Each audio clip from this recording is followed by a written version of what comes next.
This is episode 42 of the Marshall Street Podcast. You're listening to the Marshall Street Podcast, the home of music industry know-how that will give you the skills to take your career to the next level. Here are your hosts, Bennett Ferguson and Stu Watts.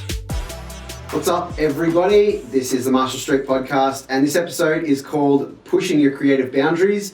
It's with our guest, London Topaz. He came into the studios, and we had a chat about a whole bunch of stuff. What was some of that stuff? Yep, talked about playing live when things don't always go to plan, how to overcome them under pressure, as well as how he goes about his creative process and getting into a flow state. Yeah, he also had a bit of a discussion about spirituality, how he opened himself up to some concepts that help him with his creativity as well. It's such a cracking episode. Yep. As always, if you like what you've heard, make sure you subscribe and follow on the platform that you listen to this on. Yep, and if you've got any friends or know anyone who's getting into the music industry or people who are looking to get into the game, make sure you share our stuff with them. Share the channel, tag them in it. That's the best way we can get this information to new people. Yep. So enjoy this episode of the Marshall Street Podcast. Yep. What's up, everyone? Welcome to another edition of the Marshall Street Podcast, episode 42. 42. And today's guest, London Topaz. Yes, thank you. Welcome. Thank you for having me. No, man, thank you for coming, for being here. Now, you're one of our residents here at Marshall Street. Yeah. How did you find out about us to start off with, and what kind of led you to pick up the room? So I met Marshall at Beyond the Valley 2019, maybe, I reckon. Yeah, last one before lockdown became a thing. Yeah, last one before we could actually, before we weren't allowed to go to music festivals. So yeah, I met Marshall there, and I didn't know much about you, to be honest. Man. He was the dude with the mohawk. Well, I Mysterious figure in the corner. The mysterious figure sitting on the balcony. guy roaming around the artist complex. He kind of looked like he shouldn't really be there. Freaking and shit. I knew Blushko, and he was playing with you. Yeah, so he was doing the feature vocals with my live show, which was good. So he sung on a couple of tracks for my live show. Actually, that year he didn't sing.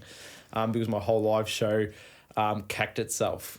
So he ended up coming all the way, and I did like a 20-minute show, and it ended up, because like Blushko comes in on the end of my show, so I only got the first 20 minutes in. So it came So down what to happened? nothing. Yeah. It was just like a major like tech stuff up. Like I'd literally open my laptop, plugged everything in, ready to go, and literally everything rerouted. So like everything's pretty reliant on like MIDI and everything like automating and changing, so I don't have to touch anything. And like every MIDI route, channel, anything that you could think of just completely was nothing. So how did you fix that? So it was like we were in, my show goes for an hour, and we spent like 40 minutes just trying literally everything and anything possible to try and make it work. And we eventually, to be honest, like I don't even know how we got to the point of the show working. And it started working, and it was just literally just like, as long as we've got sound, doesn't matter if you don't have clicks in your ears, don't matter if you can't hear anything, as long as they can hear, just do something. Because there was people there, like there was a fair crowd, and like I'm literally like on stage, like, because all my stuff had been rolled out. And I'm literally on stage just sitting there just going like, just something please, universe, just fucking work, do you know what I mean? Damn. And eventually got it working and did like 20 minutes of it. And it was actually like probably one of my favourite shows despite what actually happened, just because it was like main stage set, there was plenty of people there who came out to watch me, and that only 20 minutes, it was just like you've been through so much like hardship, and it was just like you just went out relief. there, you were just like a bullet. I just went straight on stage and just gave it everything I had, and it was really nice because the crowd sort of, I think during that whole like 40 minutes was watching me trying to sort of like frantically get something happening. And, it was like a really nice like support thing where the crowd sort of like reacted to that. Did the nerves go away?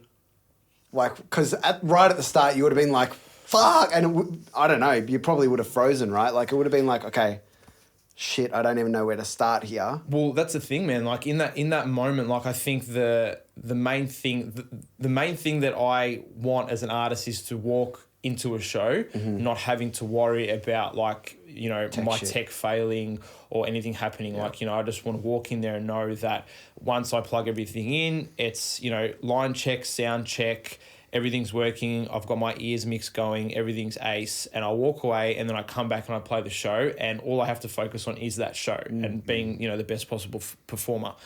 And when that happens, there's no chill, man. Like, there's no chill. Like, you know, like if you think to yourself, like, you know, the worst possible thing that can happen, like if you're, you know, facing adversity, like you can't think straight. It's very hard to think straight. You know what I mean? And especially you lose when IQ for sure. especially when you're given a set time that's, you know, like say 3 to 4 in the afternoon, and you're watching this clock go down and time's running out, and you're like, you've rehearsed, you know, and it was a new live show as well, and you know it was, you know, it was meant to be something, and then you're watching the clock tick down, and you're going, is this not going to be a thing? Yeah. You know, and it was a thing for 20 minutes, and it was incredible, but man, like I don't even know what the response was to it, because you know your mind is just going a million miles an hour. Wow. That's crazy. So, well, take us back a bit, kind of give us a bit of an insight. Obviously now you're a solo dance music producer. Yeah. Where you have guest vocalists on your music. You do some instrumental stuff, or yeah, some. I prefer to have top lines going. Yeah, cool. Yeah. So tell us a bit about how you got to where you are now. So I guess that, I mean, it's always been a dream of mine to do this. I've always loved music, especially dance music. I remember being a kid, like listening to Ministry of Sounds, like just flat stick, man, like, you know, on repeat. You know, just doing chap laps, you know. I didn't have my license at the time, so I think I was imagining it. This is going to be sick. But I think that I always loved dance music, and it was more so like, I think looking back now, it was the feeling that it gave me. You know, there's always some sense of euphoria, and you know, I think that was the sort of defining moment that made me want to explore that. And I was never, I'm not a theory-based musician, although like now I've started to like, you know, learn piano properly and, you know, develop that theory knowledge. But, you know, it was more so during, you know, my youth, just experimentation. And it was never a thing to say that this was going to be my life. Only up until, you know, I think until I was like 23, 24, like I was still just like messing around with it and having fun with it, because, you know, like I think that a lot of the times you're sort of told that, you know, how hard it is to cut through in the music industry side of things. So I'd always just loved it and dabbled into it as a hobby and messed around with things, and it was always just, you know, project file saved, and, you know, you never share your work sort of thing. Classic. And until I'd sort of had a job, I was an electrician, and I worked that job for about 3 months, and I hated it. Hated it. Like, it was the worst thing that I have ever done, and the worst commitment that I ever made, you know what I mean? And I remember waking up every morning and just, you know, kicking my jumper out of my room, just being like, surely there is something more, you know, to life than having to do this every single day, and this being a thing. Yeah. So I did 3 months of it, and finally like conjured up this courage just to like throw the towel in and just say, you know what, like I'm going to, you know, make a commitment to myself that this is going to be my life, and I'm not going to do anything, you know, that doesn't serve my highest purpose. I always knew deep down that like music was my thing. But I think it takes like a really like a defining moment and some like, you know, like a lot of courage to be able to turn around to yourself and say is that, you know, you're going to make a financial sacrifice, you know, and you're going to give this everything you have and not have a steady income at the age of, you know, like I know 24 is, you know, you're still quite young as such, but you're told in society that you know, like, you know, you have to, you know, have a job and, you know, steady income. And for me to do that really sort of broke down my barriers and expanded my awareness into the world that I'm in now. And pushing into that, man, and doing that stint where there was no money coming in was, I think, some of like, you know, the best moments of my life, because you start to turn inward. And, you know, I think that, you know, that surrender process of making music and then being able to listen to what you've made, it's sort of like this process of like evolution within not only yourself but with your creative projects that you do, because it's. I've gone off on a bit of a tangent here. But yeah, I think that for me, like, is the, that's where I am now. And it's incredible that I can, I'm able to do that because, it was just like that defining point in my life that got me to here. Well, we've both been there as well, where we've been in circumstances in life where we're like, this isn't really what I want to be doing. Yeah, and I think it's interesting that you mentioned like you can like you made a choice. You knew it. Like, fuck, I need to get myself out of this electrician job. And I was the same. I was in like a construction job, but it's funny. It wasn't to me. I wasn't like I felt like I was going down that path of, all right, this is going to lead to you being unhappy in 10 years, 20 years, like just the same old construction job. Yeah. But it didn't. And it sounds funny to say, but it didn't occur to me for me to change that. Like I was, I guess, blissfully happy going down this fucking, unaware path of it. But then, like, I was in a car crash and lost that job, so that will got taken from me, and that's what kind of pushed me to, all right, fuck, let's go and pursue what you actually want. Yeah. So it's like, it's good, like, you saw it and acted on it. Yeah. And went, fuck, this isn't going to be fucking fun or comfortable at the start. Yeah. But at the end of the day, it needs to be there. And I think that, like at times too, like, you say like the car accident scenario where you were forced out of work, do you know what I mean? Or like to be off work. So it gives you that level of like introspect where, like your normality is taken away from you. And then you're able to sort of like, you have to face yourself at that period. And it's like, that wasn't your choice to have that car accident, but for some reason that happened for you to go down this path. Do you know what I mean? And if that was your defining moment, Yeah. And I think it's interesting what you were saying before about like when you're in those hard times, there's some really, when you look back on them, and not necessarily when you're in the moment, because when you're in the moment, it's hard and it's difficult. Your heart's beating, like you feel uneasy, all this extra stuff that the body does. But when you move past it, if you stick to it, like if you don't give up, I think there's something about like that. Once you haven't given up and you've pushed through that pain barrier or whatever it is, and you've gotten to the other side where you then do start to see success with the stuff that you've done, then you have that look back period where you're like, okay, I was feeling like shit and I could have quit, but now it's I wouldn't call it euphoria but it's just this awareness. It's just like this weight that just leaves your body. You're just like, fuck, okay. Yeah.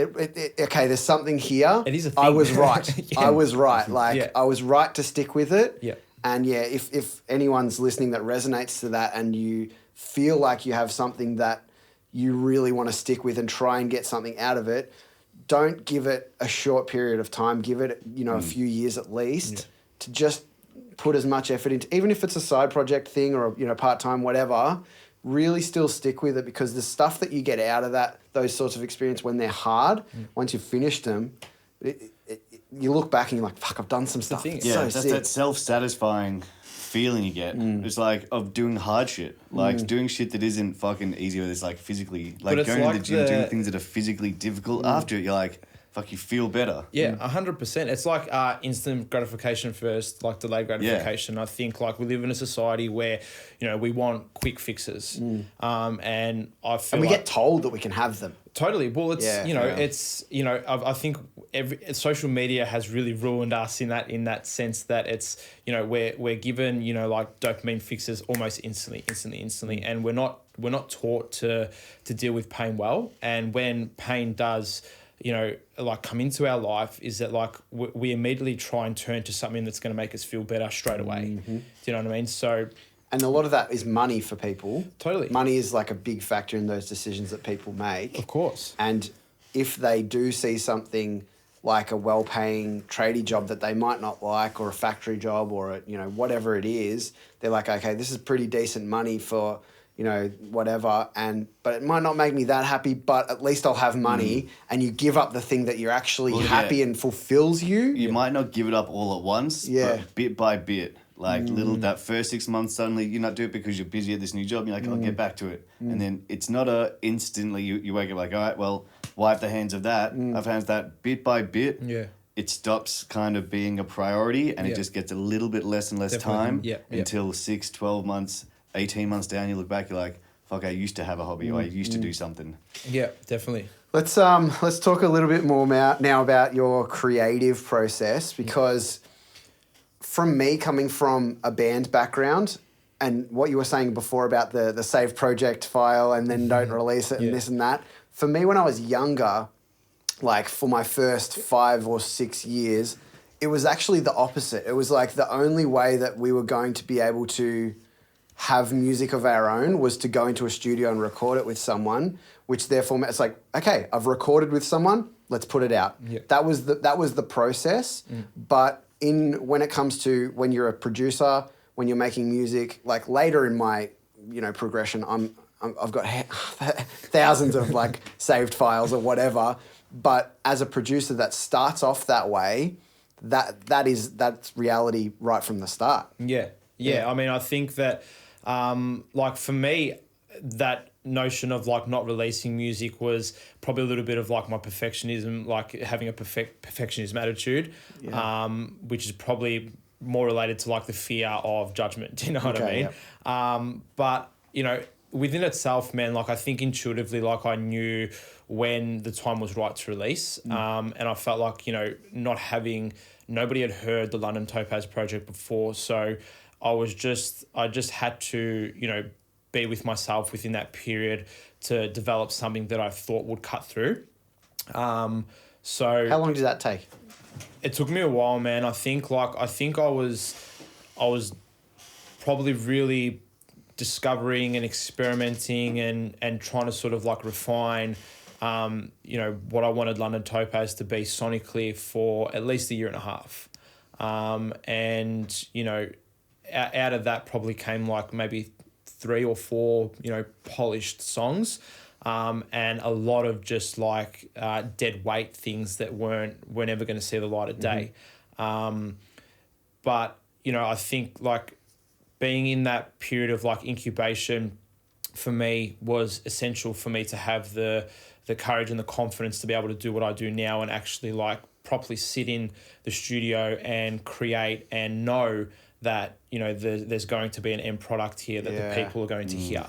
Well, I'm interested then in how did you figure out when something was right to release? Like you said that it took that long, but then you eventually did it. What was there a turning point, or was there a specific moment, or did it just? Yeah, so I think that I always talk about when I released like Let You Go. I remember when I started making that song, and I think my process of experimentation was just like remixing and like replicating other people's music and just like listening and hearing what they were doing in their songs. And it was like, there's people always talk about like replicating and remixing and, doing that in the production, but it's then you have to really you get comfortable in that process. So what I was doing is that I was replicating and remixing to the point where it was like, it sounded the same, and then you'd strip it all back and you'd go, right, like I'm going to take out everything that sounds like, I don't know, some artist like Rufus Du Sol, and I'm going to, do something that I don't know if it's going to sound good, but it may not, but it's the process of experimentation and discovery. So it was like, I remember when I did Let You Go, and this was specific to what you're talking about here, is like when I knew, I was just running this, like I found like a tutorial on how to make like an analog warm pad on this like VST that I was using at the time. And I remember I sat on these chords, and I instantly I felt it in my stomach, man. Like I was just like, oh fuck. I was like, fuck. You know what I mean? Like, and then mad. that was the moment where I was like I need to explore this, and I need to continue to replicate this because I haven't heard this before. Do you know what I mean? And that was the moment where I was like, this is going to grow, this is going to evolve, and I'm going to focus my attention here. And that's how Let You Go happened. And I released Let You Go, and it did quite well. And that's always been like my reference back to the feeling, like, knowing when something's ready to be released, is that I always reference back to like my like solar plexus area, where I'm just like, it's that feeling that I get where like your stomach drops and you just go, there's something in this. Yeah, There's right. definitely something in this. You know, That's pretty cool because it's like I don't know how many people would have that feeling very often. It seems hard to replicate. Well, I think for me, like I always, like when people used to ask me like, oh, you know, you're not a theory-based musician, so how do you know what you do? And I always used to say to them like, I still do say it's like, you have to have the intuitive feeling, like, because everything that I did do was never based on theory. It was like trial and error feeling into something. Yeah. So it was like, I don't think you use your conscious mind for that. Like, I think you actually have to sort of like surrender and sit into yourself and your vessel to understand that. Well, even if you know theory, there's still that element of that exploration and going, what if I did it slightly different? What will happen? For sure. So I always get worried that if I like know theory too much, if I'll lose my intuition, but it's not a thing. Yeah. Cool. Now, I wanted to even touch on that. You said, like, you've talked a lot about, you know, how you listen to your emotions and let, you know, your feelings guide you creatively. For people listening, you are a very spiritual person as well, which I love. Some of our conversations are fucking awesome. But tell us a little bit about how that kind of, one, how you got into it, and two, how if that affects your creative process. Yeah, I mean, I think when I got into it, man, like it was my older sister was like really into that sort of stuff, and I used to laugh at her a little bit about it, be like, oh, you know, you believe in like spirituality and blah blah blah, and it was at the time it was very like, you know, toxic masculinity at the time, where it was like, you know, you're laughing at someone for like believing in something, or, you know, like turning inward and trying to sort of like figure themselves out. And, you know, like when I sat with myself in that moment, I think that was the point where I realized that I actually needed that. Like, you know, I really needed to like turn inward and face myself and not be that toxic person to myself, and not have those like toxic, you know, like masculinity, like traits that like really sort of push you into this area that I don't really like. Do you know what I mean? That's sort of the person that I was. And especially in the in like music, it's very easy to be pushed into those, I guess, pockets, because unfortunately it is, well, you know, it is changing, but it has been a super male orientated industry. So there's a lot of little nuances that, whether we'd pick up on them or not, are tailored towards males, because it's men that have done the jobs. I agree with that, and I love seeing change in that too, because like, I mean, you know, I've grown up with like my mum and like two sisters, and I've respected like females so much in my life, and, you know, being able to work with like creative females, like some of their creativity is incredible, man. Like people need to like hear that, and people need to like understand that that's like feminine energy. Yeah, female intuition is real, and like they pick up on shit that we just don't. Do you know what I mean? And it's probably reason why, like, you know, there's probably been issues around it, because, you know, I think they're incredible, like, to work with in the studio, and I love working with, you know, really talented female creatives who can like sort of push that boundary and push me into that area to be able to question, like, you know, my masculine energy and like roll into that, like, that feminine side. But yeah, going back to like that whole spiritual side of things, man, I think, you know, turning inward, and, you know, I'd had a couple of like moments, as I spoke about, with like, you know, me being an electrician and you know, working some jobs that I didn't really love, that sort of like I had to have that outlet where, you know, whether it was like worked on my personal development, learnt about, you know, spiritual beliefs, meditated, did yoga, you know, attended ceremonies, or, you know, even, you know, dabbled into like microdosing on like psilocybin sort of stuff as well. So it was like things like that really like push you inward and force you to focus on yourself. And I think that's for me, you know, it was doing all those things that brought me like, you know, greater reward and satisfaction with inside myself, not only to be creative, but to be a better human. 100%. And when it comes to using that energy in the studio, is there specific tactics that you use, or because you've practiced it a lot now, does it come more naturally? No, I think like you always have to water the plant, man. Like it's, you know, like you know, if you leave a plant, you know, in the sun with no water, it's going to die. Do you know what I mean? Like people think because, you know, the mind is not a tangible, you know, a muscle that, you know, you like, for instance, you do bicep curls at the gym and you can see your biceps growing. You know, your mind is a muscle as well. Absolutely. So, you know, you really have to train that. So, you know, I have a set of specific like routines that I do every morning, and I have to meditate because I have hyperactive thoughts, and I have to slow myself down to be able to sit into my true creative self. And you know, that's like every morning now, like, you know, I do breath work, you know, like the Wim Hoffman technique, like every morning, like it just helps me drop into my body, making sure that, you know, I'm, you know, at least getting my heart rate up, you know, like 3-4 times a week every morning to, you know, to sort of boost all the good Blood energy flow. in my body and, you know, make me feel good sort of thing, and eat healthy as well.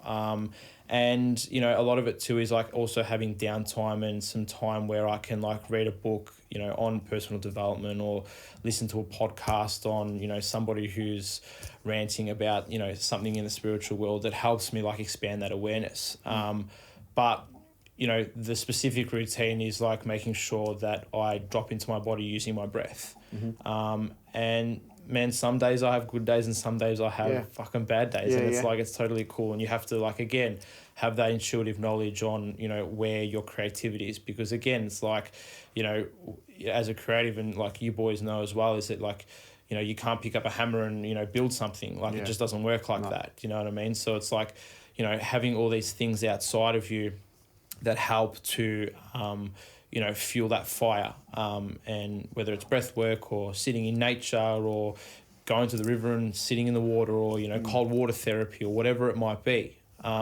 You need those things to inspire you and bring that sort of fuel to your fire to be able to sort of like, you know, bring you into your true creative self. So there's work that needs to be done every day, man. And it's essential. Sick. Yeah.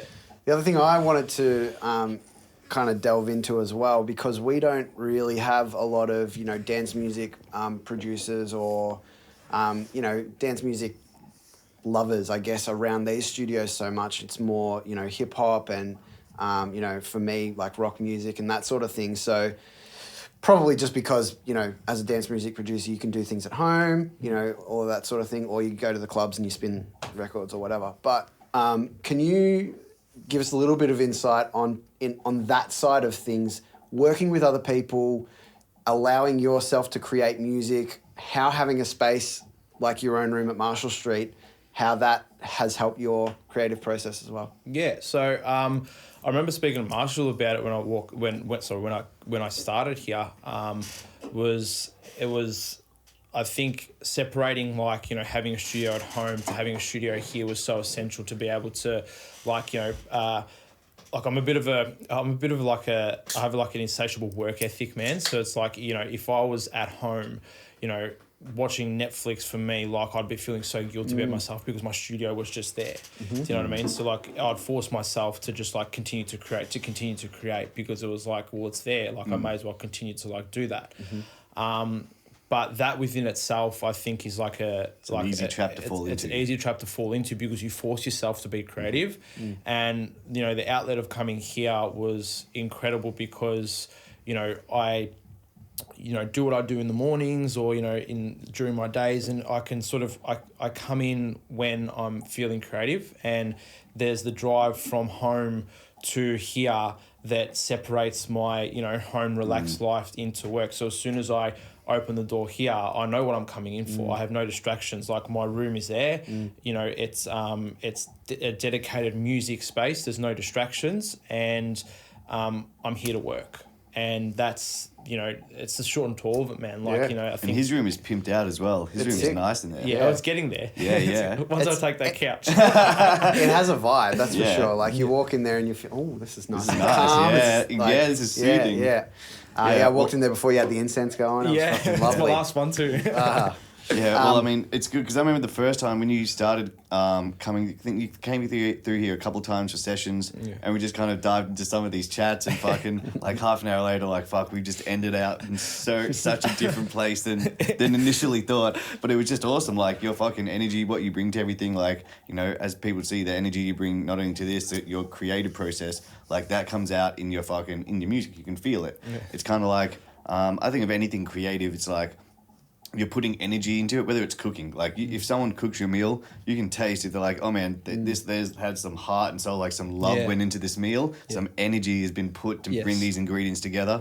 Or it's like, hey man, I put this in the fucking microwave. Like you get, but like, and you can tell it in music as well, you know. So all those extra little bits that I guess, you know, it's so easy not to see in the finished product. I think in your case, it definitely comes through. Like you can feel it. It's you know, even how you know, you go to the depth of actually mood boarding out what is the vibe of your track, taking a year and a half to be like, hey man, what's fucking the sound of London Topaz? It's like, it's no accident now then fucking 2 years down the line or that year and a half when that's passed, like, hey man, this is now a cohesive fucking unit and a fucking project here. Of course, and I think it's set on it's built on a set of systems that you have to implement during that process to get you where you need to be, man. Like, and you know, I think that's so essential. Like when people are trying to build anything, not only in like, you know, the music creative world, whatever they do, there needs to be, you know, a set of systems in place that gets you to that goal. And it's so easy to do. Like, you know, I think one thing that I've learned so much about now is that, you know, I've always had end goals in mind, and, you know, you're sitting in the studio and you're working towards this end goal, whether it's like playing one of the biggest shows of your life, selling this out, or having a hit single or whatever it might be. And you really forget about those 1% systems that you have to implement within that process to get you where you need to be. So, you know, like you really have to like, you know, pull yourself back and peg yourself back to be able to like implement those, like I call them 1%ers, to be able to, you know, get to that end goal. Well, they're the things that make the difference, that lead to that. You won't get the end goal without those little 100%. Yeah, 100%. And also I wanted to know a little bit about your process with working with other creators, because one, how you outreach to them, and two, what that's like having a song that you've built and getting someone's independent creativity onto your track, because I love that process. Yeah. So I think like outreaching to artists is like, you know, there's a stalking process that takes place where you really have to sort of like, you know, see what they're doing and, you know, become aware of their development. So whether it's like Instagram or like listening to like their tracks on Spotify, whatever it might be, like you really want to be hearing like, you know, some really good progression in what they do. Do you know what I mean? And making sure that they're writing a lot of their stuff themselves. And, you know, I think then you sort of make a choice, you know, if you want to reach out and, you know, explore the option of working with that person. I send out like heaps of demos to like a bunch of different artists, some of which I don't hear back from, some that probably, you know, that it just won't work, and others that, you know, like as you've seen, you know, working with some of the artists that we have the last couple of weeks has, you know, some of them have been like really, really incredible. So I think it's sort of like a numbers game, is that, you know, like, you know, push out to as many people as possible. And, you know, if you get these tracks out to like 50, 60, 70 people, so say, you know, your probability of like, you know, striking is higher than if you was just to send out to 5 people. So I think, you know, in that context, man, like, you know, finding the right artists and then, you know, collaborating with them, it's always like I'm a bit of a control freak in that sense, where it's like, you know, I know how I want something to sound. But I think as of late, like I've really harnessed the concept of surrendering to that and putting my trust into the artist. Like a lot of the times artists will turn around and say, well, what do you want? Like, you know, this, that, and I'll send back a, you know, like a really extensive list of like reference tracks, and I want this to sound like this and that and blah, blah, blah. And it's like I've stopped doing that because that really like it pigeonholes. we literally said it at the same time. Pigeonholes the artist into like not being like a free creative. Totally. So it's like sending over those tracks to Grace, for instance, who from the get-go I knew had an incredible sense of melody. It was like I just turned around and said, like, I quite literally just want you to explore whatever it is that you want to explore in your own space, and don't worry that this is my song. Like, love and that. let yourself run free. And I don't want lyrics attached to it. I just want to hear melody, because the lyrics will come later. So good. And I mean, I can relate to that in some senses. With my repeat scripts, my solo project, I did a project once where I had, I think it was 12 different songs, just instrumentals that I didn't have lyrics for. And I was like, I've got these songs that are finished. I want to see what other vocalists can do with them. And it's not something that you would normally do in like a I mean, as far as I'm aware, in like the pop punk world or alternative scene or whatever, it's not something that you would necessarily do unless you're wanting guest vocals as a part of your feature, like, you know, and my thought process behind that was like, I love what these people do in their own bands. I would love to see how their voice sounds on my music. Yeah. My music's slightly different to theirs. Like, they wouldn't have been able to come up with my music. I won't be able to come up with the lyrics and the melodies and stuff that they come up with. That's so awesome to me that you can have that and it can create this brand new thing that wouldn't have existed if you didn't have these two independent creatives doing their own thing and allowing that magic to happen on its own. I think that's the most incredible part of it, because it expands your perspective and your awareness around what this track could be. Like, there's so many times where I sit in the studio and I write instrumentals, and I have no intention of like writing a lyric at that point or singing a top line melody at that point, right? But like, you can really drain yourself like writing instrumentals, because it's like so much is reliant on the top line, you know, if that's what you're building. And in my case, like, I'm very reliant on the top line and what that's doing. Yep. So, you know, that like cross collaboration when, you know, another artist comes in and does something on top, that you think to yourself like, wow, like how incredible is that? Is that I've done my piece, you've done your piece, and we're not even 100% there yet. We've still got like work to do on this track. And already, like, you start to sense, and it expands your creative awareness as into where things can start to go with this song now. Do you know what I mean? Like, you know, there's so many times where I've sent out instrumentals of songs and I get back a vocal demo, and it like, I hear it back, and almost instantly you just get a second breath where it's like you just go, right, I can hear the melody now where this is going. This needs to go here. This needs to go there. I'm doing this now, that now. Cool. And then your arrangement starts to sort of flow from there. Yeah, that's sick. You know? I love that. And then there's the other times when you get instrumental back with vocals over it, and you're just like, well, this one didn't quite hit the mark. And more of the time, sometimes that does happen, man. And it's like, you know, I mean, being able to have those conversations like without emotion or ego is the best thing. Like especially when there's two creative people involved. Yeah. Because like, it's completely fine for things not to gel. Yeah. But I think there's sometimes it's easy to get caught in an ongoing conversation or a passage with a song that at the start you might like, why am I still working this? And it just continues to drag on. Well, there's been so many instances as well where I've been like, oh, there is something in this.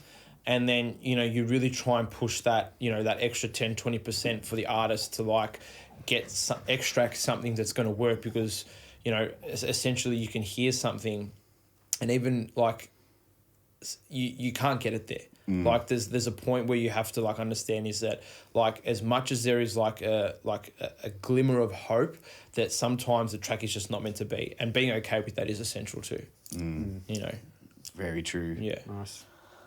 Well, I think on that, that's about us for today. Yeah. Nice. Thanks so much. Thanks for joining us. Thank you for joining us. Where can everyone find you? Instagram, Facebook, what is it? Everything's at London Topaz? London Topaz, yes. Perfect.